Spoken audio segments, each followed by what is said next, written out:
दोस्तों शायद ही आपके इस दुख को कोई समझ पाए कि पूरे साल मेहनत करने के बावजूद भी आप इस बार पेट का एग्ज़ाम सिर्फ इस वजह से नहीं दे पाए क्योंकि ट्रेन में भीड़ बहुत थी और आप एग्ज़ाम सेंटर तक नहीं पहुंच पाए।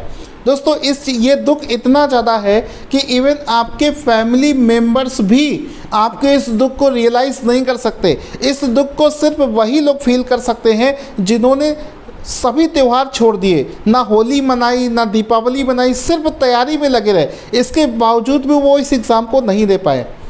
दोस्तों सबसे ज़्यादा लॉस पता है किसका हुआ? सबसे ज़्यादा लॉस हुआ है गर्ल्स का, क्योंकि लड़के तो ट्रेन में किसी तरीके से घुस गए और एग्ज़ाम सेंटर तक पहुंच गए, लेकिन लड़कियों के साथ में प्रॉब्लम यह है कि वो अकेले इस तरीके से इतनी भीड़ में घुसकर एग्ज़ाम देने नहीं जा पाई। इवन दोस्तों मेरे खुद की सिस्टर जिसका ट्रेन में एसी में रिजर्वेशन था, लेकिन जब वो ट्रेन स्टेशन पर रुकी तो उस ट्रेन का दरवाज़ा ही नहीं खोला गया, वो ट्रेन में अंदर ही नहीं जा पाई। अपनी सीट तक पहुँचने की बात तो बहुत दूर थी। तो ऐसे दोस्तों लाखों बच्चे हैं जिनका लॉस हुआ है। इन सब चीज़ों के लिए जिम्मेदार कौन है? कौन इसकी जिम्मेदारी लेगा? क्योंकि पूरा साल बर्बाद होगा। यूपी की लगभग दोस्तों सारी वैकेंसी सब पेट से जोड़ दी गई हैं। इसकी वजह से अब क्या होगा कि जिस बच्चे का पेट का एग्ज़ाम छूट गया है वो अब पूरे साल दोस्तों उसके पास में कोई ज़्यादा ऑप्शंस नहीं अवेलेबल रहेंगे। इसी बीच में दोस्तों कुछ लोगों को ये कन्फ्यूज़न आ रहा है कि सर जो ARO का एग्ज़ाम होता है, क्या सर उसके लिए भी पेट ज़रूरी होता है? अगर आपका पेट का एग्ज़ाम छूट गया है तो क्या आप ARO एग्ज़ाम को नहीं दे पाएंगे? तो दोस्तों आपको बताना चाहूँगा कि ARO का एग्ज़ाम और पेट का एग्ज़ाम ये दोनों ही बिल्कुल अलग एग्ज़ाम है।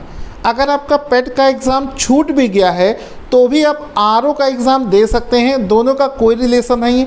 ARO एग्ज़ाम जो है उसके लिए पेट रिक्वायर्ड नहीं होता है।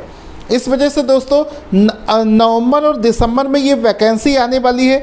अगर आपका पेट का एग्ज़ाम छूट गया है तो आप ARO और ARO एग्ज़ाम के लिए लग जाइए। विश्वास मानिए आपको मैं इतना शानदार गाइडेंस प्रोवाइड करूँगा कि आप पहले ही अटेम्प्ट में इस एग्ज़ाम को क्वालिफाई कर लेंगे। ठीक है।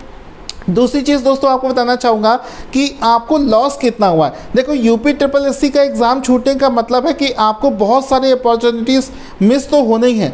लॉस तो हुआ है, जैसे कि यूपी का लेखपाल का एग्ज़ाम हुआ, मंडी परिषद का एग्ज़ाम हुआ, सिंचाई विभाग की वैकेंसी हो गई, स्वास्थ्य विभाग की वैकेंसी हो गई। ये सब कुछ UPSSC पेट के माध्यम से होता था, तो उन सब चीज़ों का लॉस तो दोस्तों आपको होगा ही।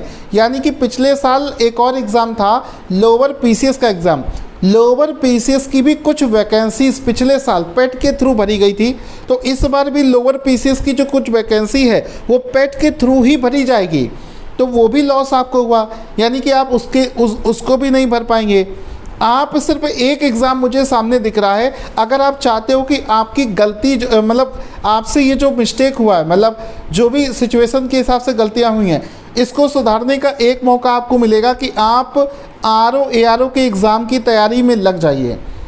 ARO के लिए कैसे तैयारी करनी है पूरा गाइडेंस दोस्तों मैं प्रोवाइड करूँगा हर साल। दोस्तों ARO का लगभग 70% पेपर जितना हम पढ़ा रहे हैं हमारे नोट्स से दोस्तों फंस जाता है। मैं गारंटी दे रहा हूँ कि जितना हम बता रहे हैं उतना अगर दोस्तों आपने कर लिया तो कोई आपके सिलेक्शन को रोक नहीं सकता है।